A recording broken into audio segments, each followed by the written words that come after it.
تو میرے بھائیوں، اللہ کے نبی صلی اللہ علیہ وآلہ وسلم نے ارشاد فرمایا کہ اے میرے صحابہ، اپنے ماں باپ کو گالیاں نہ دینا۔ اب صحابہ نے عرض کیا کہ اللہ کے نبی، کیا کوئی انسان اپنے ماں باپ کو گالی دے سکتا ہے؟ تو اللہ کے نبی صلی اللہ علیہ وسلم نے ارشاد فرمایا کہ ہاں، کبھی کبھار تو یہ سچ میں انسان اپنے ماں باپ کو گالیاں دیتا ہے، یعنی کوئی نہ کوئی تو سچ میں اپنے ماں باپ کو گالیاں دیتا ہے۔ یا پھر بعض اوقات ایسا ہوتا ہے جب ہم کسی کے ماں باپ کو گالیاں دیتے ہیں، برا بھلا کہتے ہیں، تو وہ جواباً ہمارے ماں باپ کو برا بھلا کہتا ہے، گالیاں نکالتا ہے۔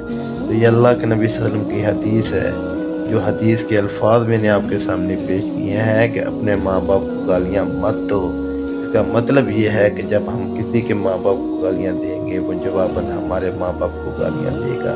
اس لیے پرہیز کرو میرے بھائیوں۔